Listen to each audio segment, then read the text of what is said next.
I'm Matt Murphy, I'm a developer at Orica. Today I'm going to talk about the sidecar pattern.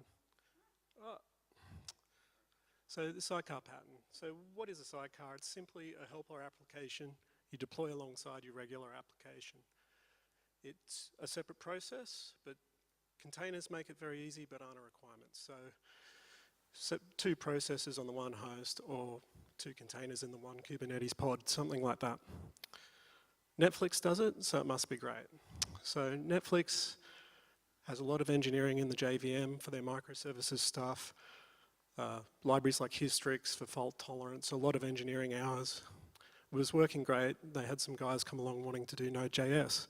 So instead of replicating all that effort on Node, they simply wrapped up the JVM libraries in a sidecar, and the Node apps use that. So you can use that yourself. It's called Prana.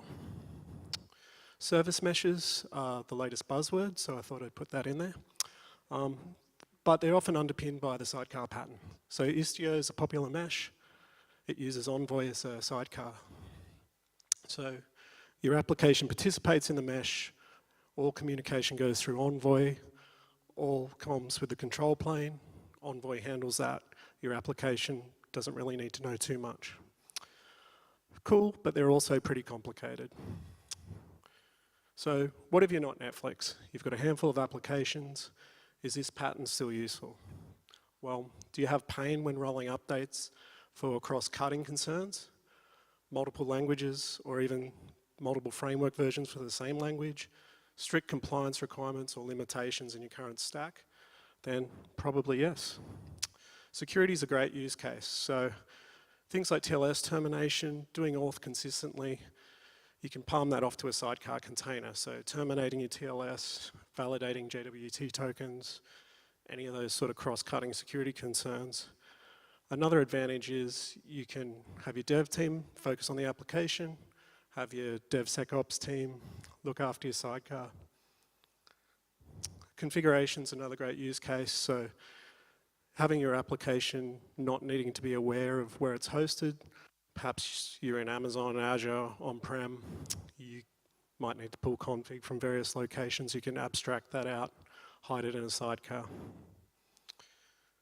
Instrumentation's another great use case. Istio and Envoy, a lot of this happens in the sidecar. So tracing, integration with your monitoring. But a simple case might be you've got a stubborn process that you cannot get to log to standard out, send error. You can just log to the file on a shared Docker volume, have your sidecar read that, and do the right thing.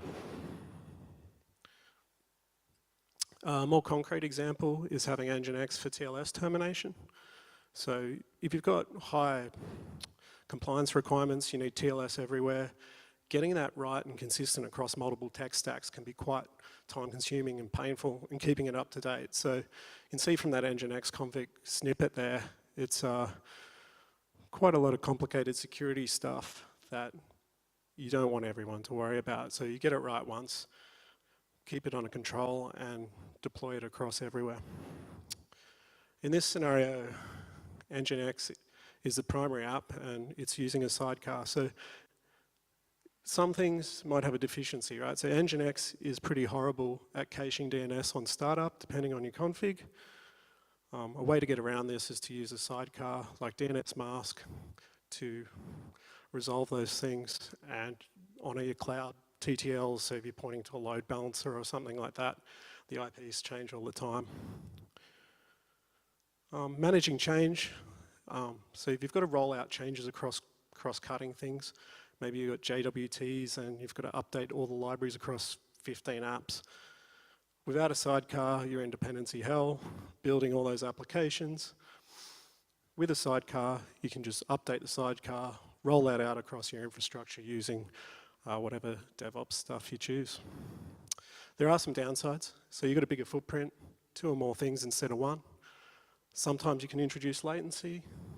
There's just generally more pieces. So a shared process or an agent might be more appropriate, or even a library. Try it out yourself. You can start small, use something you're already familiar with. Thank you.